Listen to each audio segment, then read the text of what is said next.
Estamos de volta, amados, aqui pelo Estúdio Aulas. Eu, professor Kenneth Santos, e você, futuro servidor da Secretaria de Educação do Distrito Federal. Estamos aqui juntos para analisarmos a Lei de Gestão Democrática do Sistema Educacional do DF, beleza?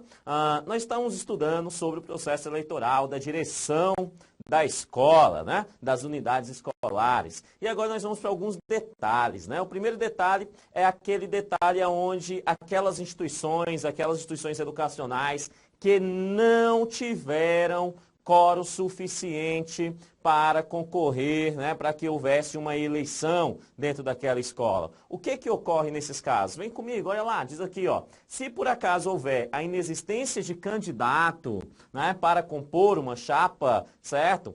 Então eu tenho uma determinada escola, aonde que eu não tenho candidato adequado para compor aquela chapa. Até aqueles que querem ser candidatos não podem e os que podem não querem. Tá? Neste caso, só tem uma única solução. A Secretaria de Educação do DF, ela vai indicar o diretor e o vice-diretor daquela escola. É o que está aqui, ó. A direção dessa unidade escolar será indicada pela Secretaria de Educação do DF. Afinal, ninguém quis concorrer ao cargo, então a Secretaria de Educação do DF, ela vai indicar. Agora, só um detalhe importante.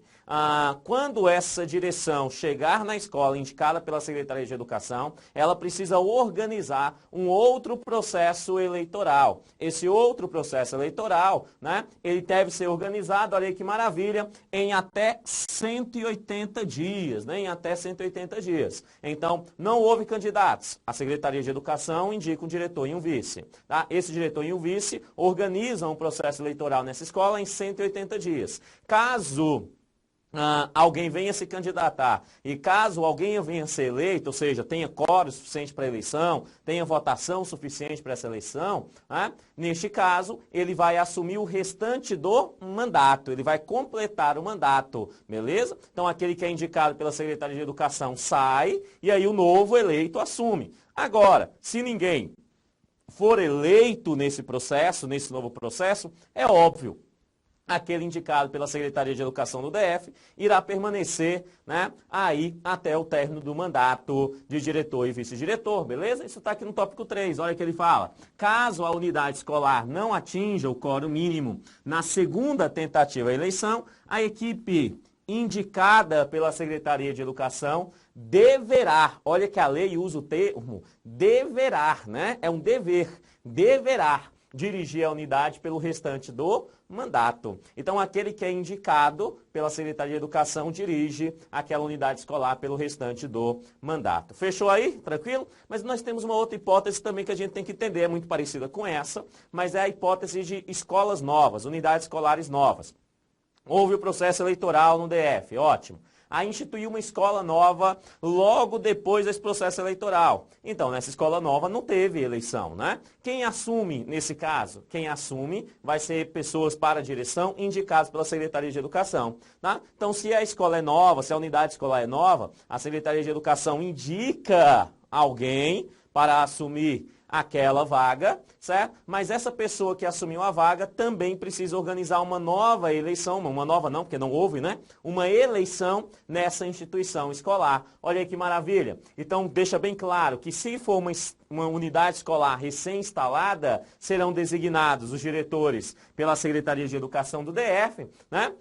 Agora, esse diretor e esse vice-diretor têm que organizar o processo eleitoral, né? Em, no máximo, 180 dias para essa unidade escolar, beleza? Então, se a escola é nova, você tem um diretor e um vice indicado pela secretaria que assume, e esse diretor e esse vice tem que organizar uma eleição em 180 dias, no máximo 180 dias. Caso alguma chapa venha a ser eleito, esses eleitos assumem o resto do mandato. Caso, né, não tenha ninguém eleito, aqueles indicados pela Secretaria de Educação ficam até o término do mandato, beleza? É o que se encontra aí no tópico 3, quando ele fala assim, ó, na hipótese de criação de uma unidade escolar em ano de eleição,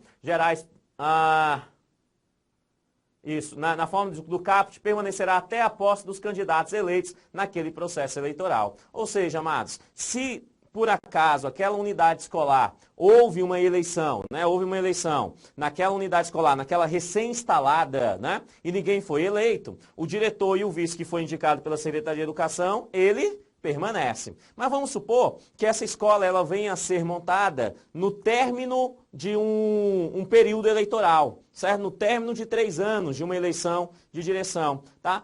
Mas se a escola é nova, a Secretaria de Educação coloca um novo diretor e um novo vice-diretor naquela unidade escolar.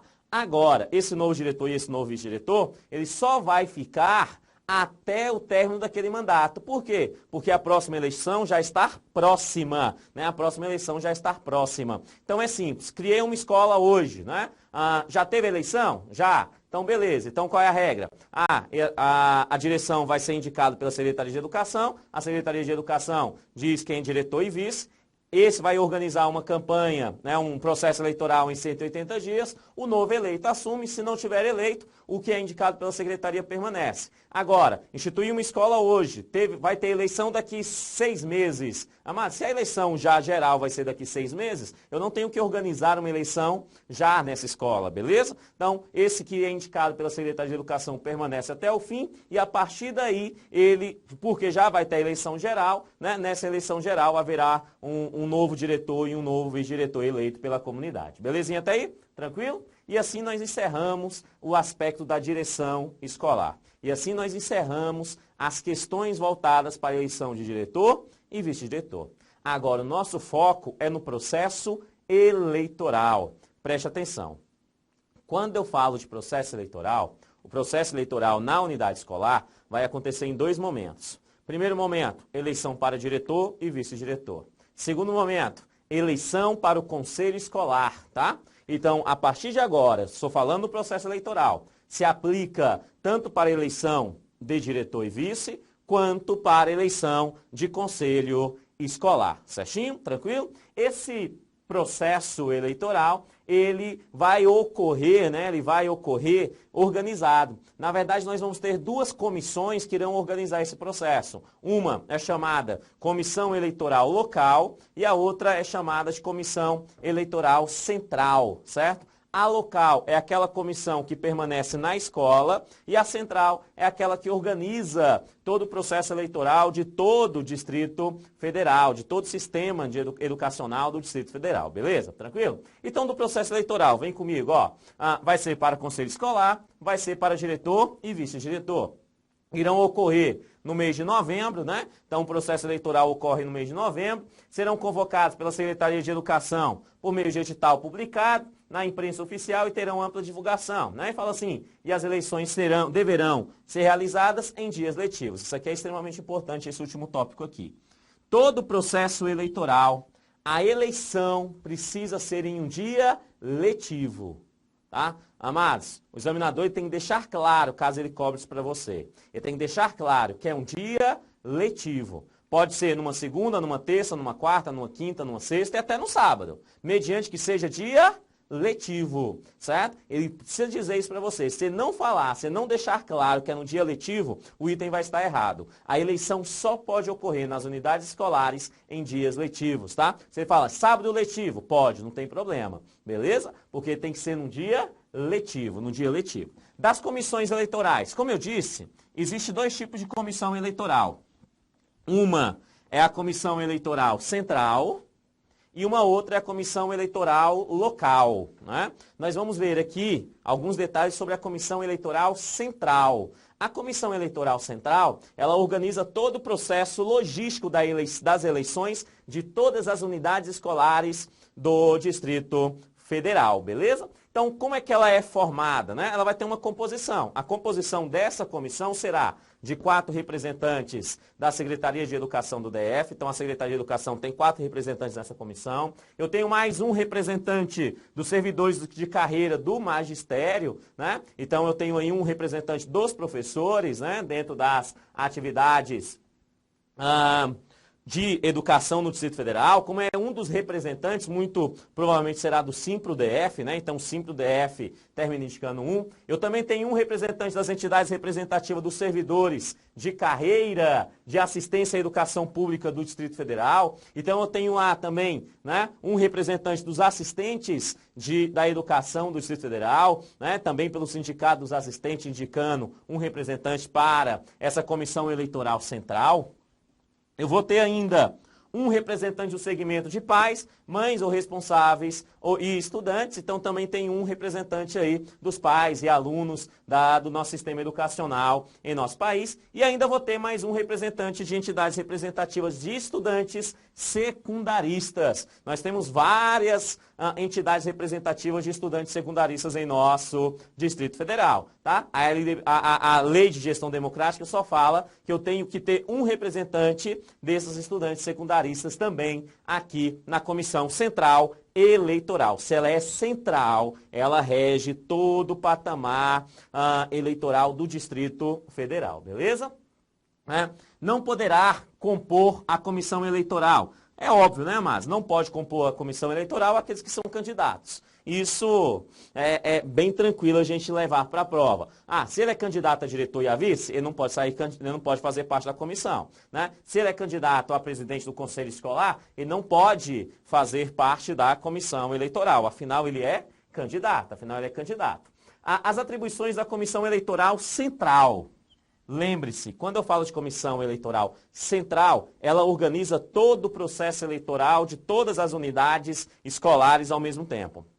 Tá? Porque ela é central. Então, na prática, eu quero que você entenda o seguinte, para a prova, ela é normatizadora. Todas as normas e legislações voltadas para a eleição em todas as unidades do sistema educacional do Distrito Federal é organizado pela Comissão Eleitoral Central.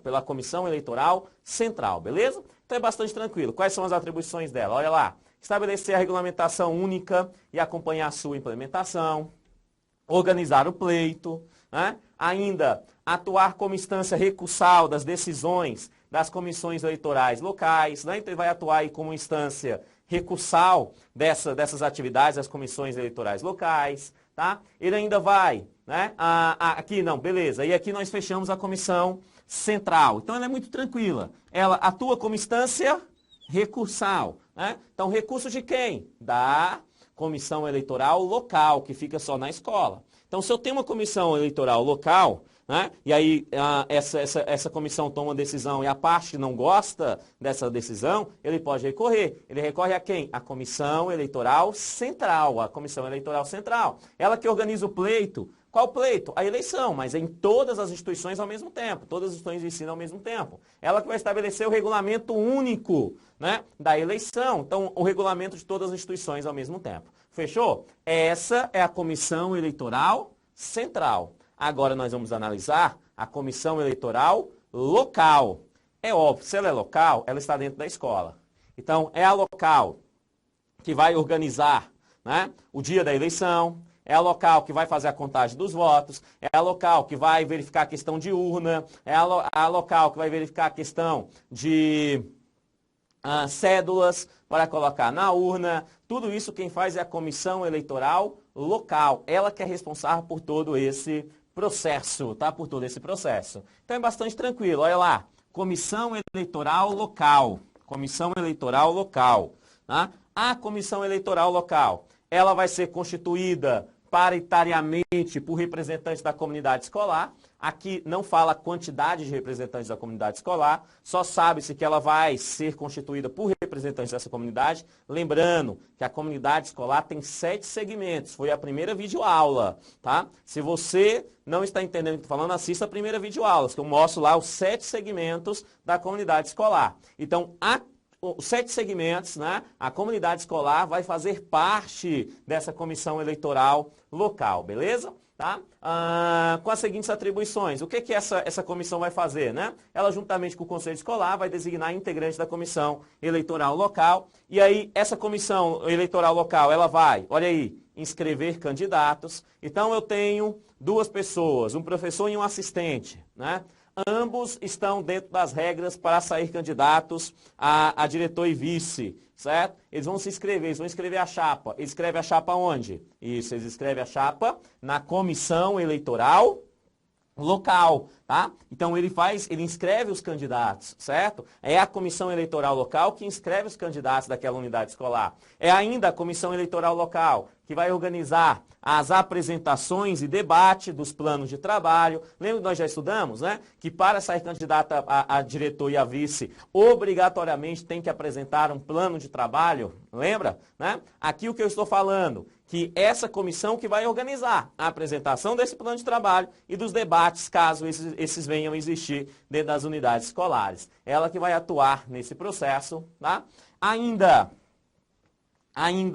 essa comissão, ela vai divulgar edital com lista de candidatos, né? Então ela vai dizer, olha, quem são os candidatos para o conselho escolar, quem são os candidatos para diretor e vice, ela vai divulgar essa lista, né? Com data, hora, local de votação e prazo para apuração dos recursos. Todo o processo eleitoral dentro da unidade escolar é a comissão eleitoral central que organiza. Ela ainda vai designar mesários, escrutinadores. Escrutinadores são aqueles que garantem o sigilo da eleição, tá, amados? Então ela vai designar mesários, escrutinadores, credenciar fiscais. Fiscais são aqueles representantes das chapas. Então, chapa 1, chapa 2. Aí a chapa 1, o diretor e o vice não pode estar acompanhando todo o processo, né? Mas ele coloca um fiscal. E aí esse fiscal, quem designa esse fiscal é a comissão eleitoral, tá? É a comissão eleitoral local que vai aprovar o nome desse fiscal como representante das chapas, né?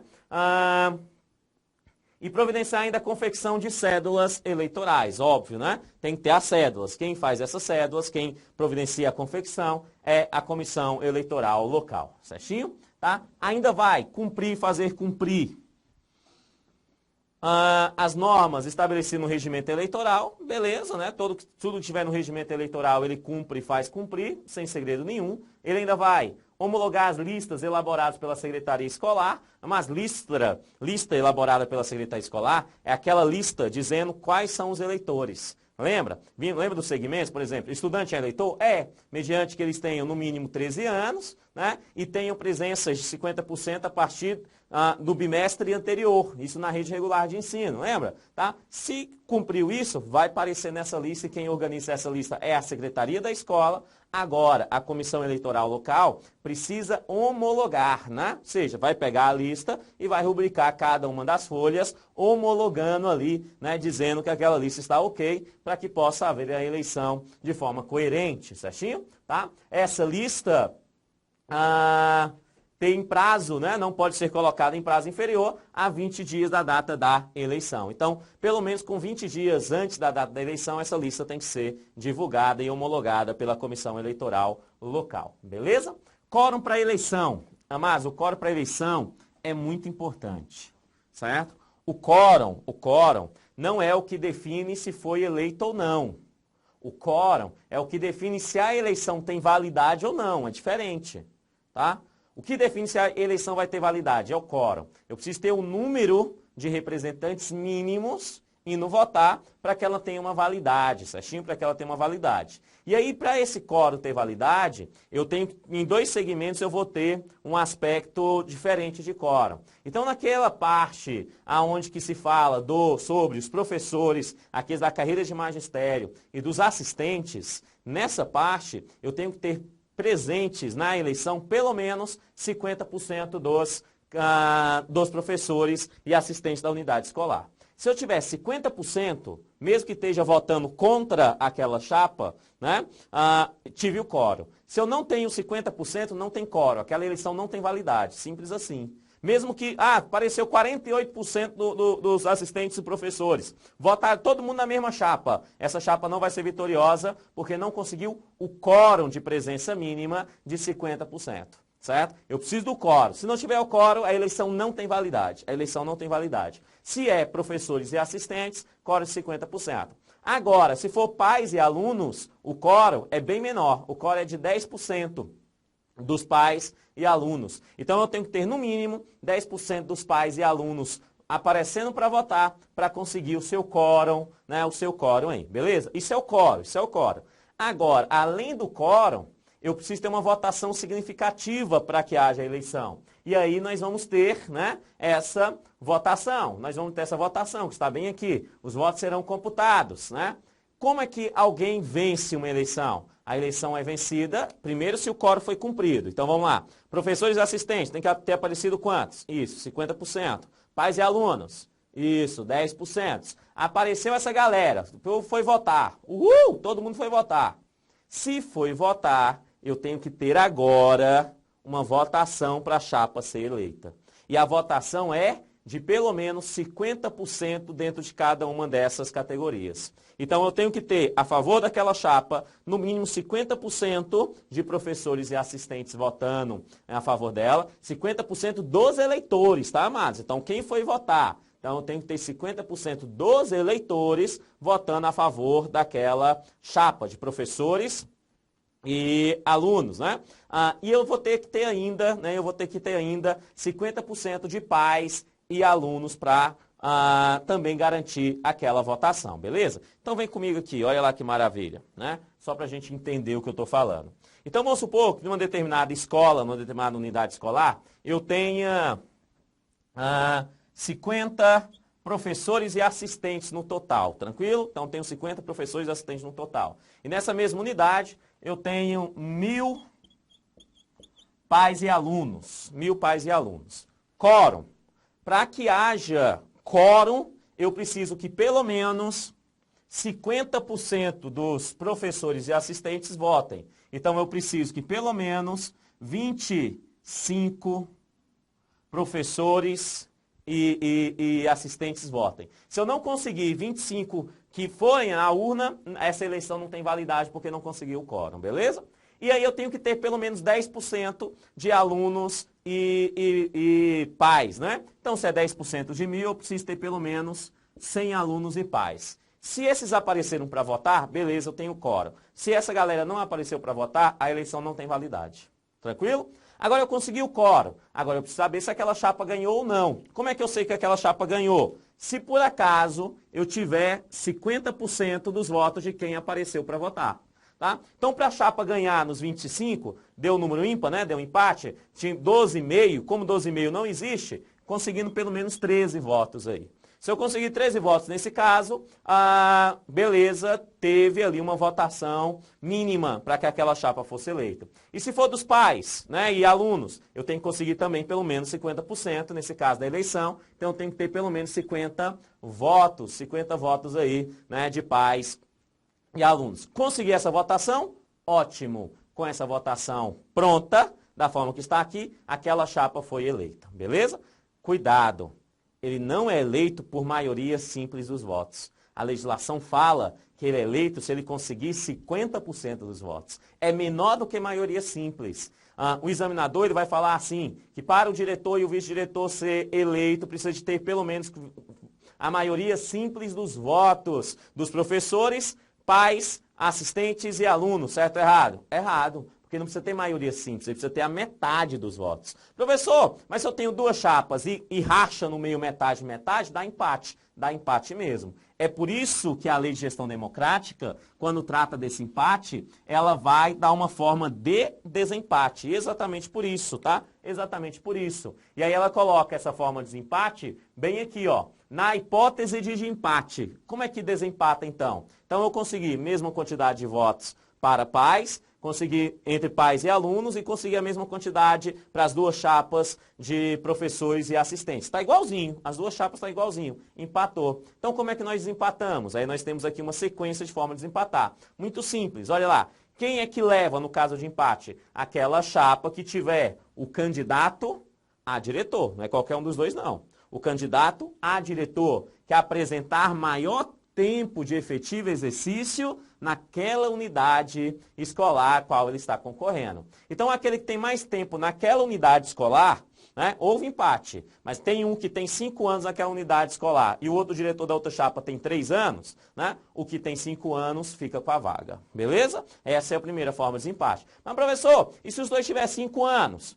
Entrar no mesmo dia na unidade escolar, empatou de novo, empata de novo. Aí nós vamos para a segunda e última forma de desempate. Nesse caso, o candidato à vaga Né? Ah, não, desculpa, ainda eu tenho aqui a vaga do conselho escolar. Da mesma forma, tá, Márcio? Então diz aqui, ó, o candidato à vaga de conselheiro escolar que contar com mais tempo como integrante na respectiva comunidade escolar, certinho? Na respectiva comunidade escolar. Então, se for diretor e vice, né, aquele que é candidato a diretor, aquele que é mais antigo naquela comunidade escolar, tem aí prerrogativa em caso de empate. Se for conselho escolar, né, aquele que está mais tempo naquela comunidade escolar também tem prerrogativa em caso de empate, beleza? Agora, só um detalhe, se por acaso acontecer de um empatar de novo, quem leva a vaga, né, ou seja, os dois têm 5 anos na mesma unidade escolar, entrar no mesmo dia, empatou de novo,